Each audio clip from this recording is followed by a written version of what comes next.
Guys, here we go with lesson 10.4 on radical equations. I'm going to split this lesson up into two parts.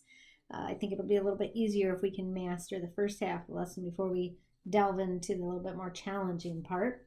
So right off the bat, we're going to start off with what do we need to do when we're solving radical equations? The first thing you want to think about is getting that radical alone. You want to isolate it, get it on one side of your equal sign all by itself. Here's an example of what I'm talking about. We've got the square root of a plus 6 equals 32. So just like you would in a normal simple equation, you want to subtract 6 from both sides or add the opposite, however you want to look at it. And then simplify, we get the square root of a equals 26. How do you undo the square root of something? Well, you just square it. So square both sides of your equal sign, because remember that with an equation, your equal sign is just like a balance. It's a fulcrum of a balance. So whatever you do to one side, you have to do to the other. So I'm going to square the square root of a and then square 26. And I get my answer. A equals 676. So that's pretty simple and straightforward. You're really looking at two main steps. One, get the radical alone. And then two, square both sides of your equation. Okay, so here's another example. This one is a little bit more work. So we've got the square root of x minus 4 plus 3 equals 6. So start by subtracting the 3 from both sides. And then you're going to square both sides, what you have left. And when you square the square root of something, you just get what is underneath, the radicand, x minus 4. And when we square the right side, we end up with 9. So now you just add 4 to both sides. X equals 13 is your answer. Not too hard. This is a little bit different than when you were solving multi-step equations. This example, very similar to the one we just did. The square root of 3m minus 2 plus 19 equals 24. Go ahead and subtract 19 from both sides. And then we're going to square the square root of 3m minus 2 and 5. We end up with 3m minus 2 equals 25. Add 2 to both sides, 3m equals 27, divide both sides by 3, and m equals 9.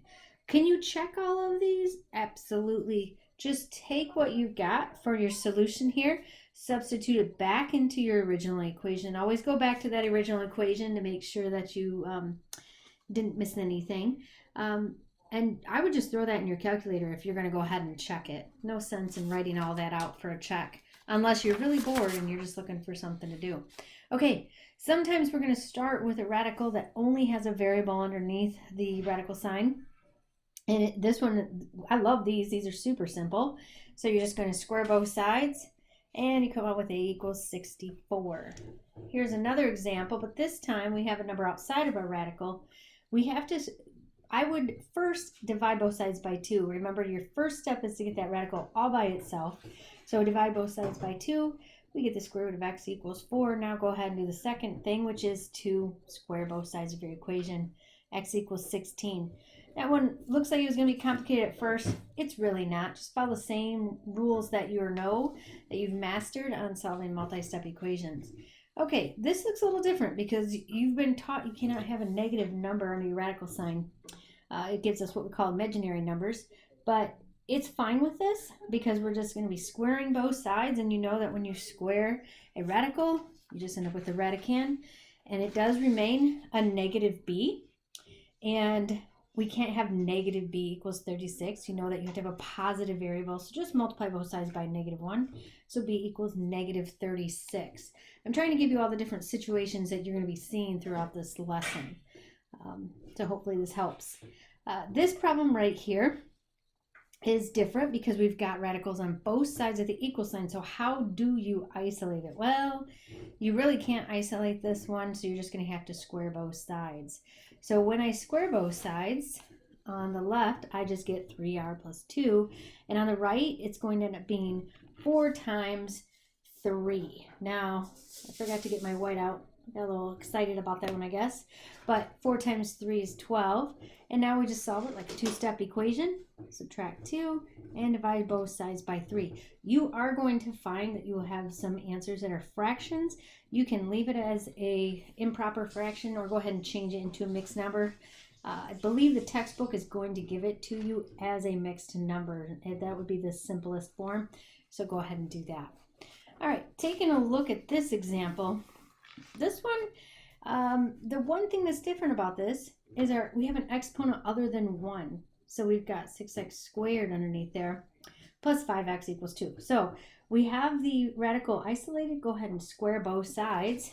And we get, let's see here, 6x squared plus 5x equals 4. So what are you going to do with that? Well, you're going to have to write this as a trinomial. Go ahead and subtract 4 from both sides. And you should remember, I believe it was in chapter 9 where you learned how to factor trinomials. It does take a little bit of work, takes some time, but you will not have a lot of problems that you'll have to do this for, but it's good that you've mastered that in chapter 9.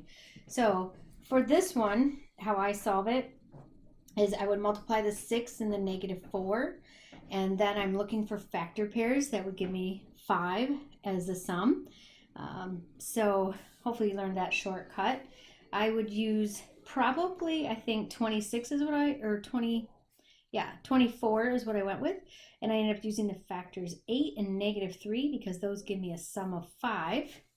And you can see my work here, hopefully. So I'm going to just group, factor by grouping. You should remember that when doing that one.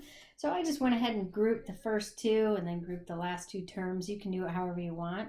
So here I pull out 2x as my greatest common factor. 3x plus 4 is going to be what I have inside my parentheses.